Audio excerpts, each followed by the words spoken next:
Allow me to qualify or disqualify myself because I've never been a big soccer fan. I have always been a huge World Cup fan.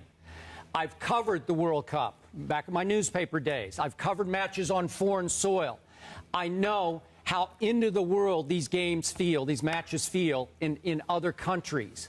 But I must say, big picture, I'll watch any World Cup game because I understand the gravity. But when it comes to our, let's say, our Olympic basketball, I know that all the other countries are trying to beat us at our game. In this case, to me, we're trying to beat them at their game. So we are, to me, always a decided underdog. So we're even, it's easier to root for us. It's hard for me sometimes to root for Team USA in Olympic basketball because I feel like we should win it. It's the game we own. But in this case, yesterday, 29 seconds in, Clint Dempsey's goal was, it was Messi-esque. Heck, speaking of Brazil, it was Pelé-esque. Was that not sweet? Was that not clever and creative and spectacular? And then we spent most of the rest of the game hanging on for dear life against a superior Ghana, our nemesis the last two times, just on the attack for the rest of the game. And we survived on good old American grit and guts. You know, it's that underdog mentality of just hang on for dear life. And finally, we win when a backup, German-born, heads home a goal for a coach from Germany. Wow, that's only in the World Cup. And that guy, John Brooks, that you just spoke of, then told Jeremy Schaap afterward that he had a dream he was going to score that goal. What did he say, in the 86th minute as opposed to the 88th minute? But still, dream, well, that was a dream game, dream scenario, I thought, for Team USA. So I was riveted and wildly excited. Well, listen, Brooks rose up with the header, knocked it in. It was beautiful. It was beautiful to see his teammates jump on him. It was beautiful to see him unable to get up because he was so emotional after scoring a big-time goal. You running up and down that field the way they do in soccer, my man, you score a goal, it's heaven. You know what I mean? It really, really is. And Dempsey, you got to remember, Dempsey's my man from my Alberto beef jerky commercials. Oh, you got to remember, we did that commercial together. You guys go way back. Oh, now you're qualified. That makes you a soccer expert. I'm very, very happy for what Dempsey did. But I got to tell you, Skip, I don't get an opportunity to watch soccer much, obviously, in the USA. But I got to tell you, I was riveted. Especially, I didn't see much of this game because I was traveling. But I got to tell you, Skip, I watched the whole game the other day of the Netherlands beat down Spain. I mean, it was something special to behold. I'm telling you, I love every moment of it. What were you doing? The Netherlands, I was in the Yard House. I was at the Yard House at the Merrick Park Mall in Coral Gables watching the game. I mean, I had a ball doing it. And I got to tell you something, man. I got to tell you something. The Netherlands are a team to be reckoned with. Germany is no joke. You saw what they did to my man Ronaldo in Portugal yesterday. Beat him down. You got to pay attention to all of that. But USA, like you said, grit, guts, and whatever. And if I may share a personal story with you and Kerry, if you don't mind, about this. Let me tell you something that it touches my heart when it comes to soccer. Skip, I got a story to tell you that I never told you before.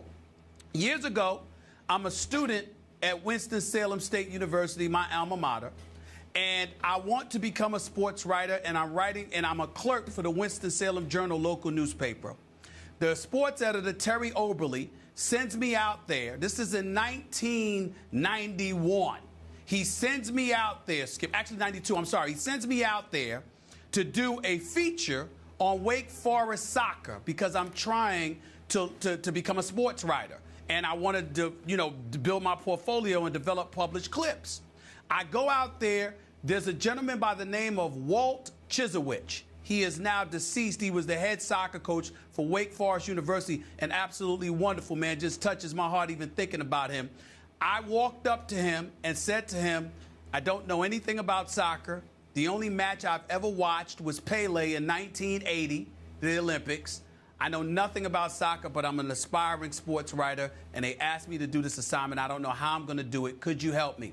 Do you know what this man did, Skip? Oh. He said, come back tomorrow. I came back the next day. The man called his entire team over to the huddle and said, you are to give this man complete, unadulterated access for the next 3 days, because I had 4 days to get the story in.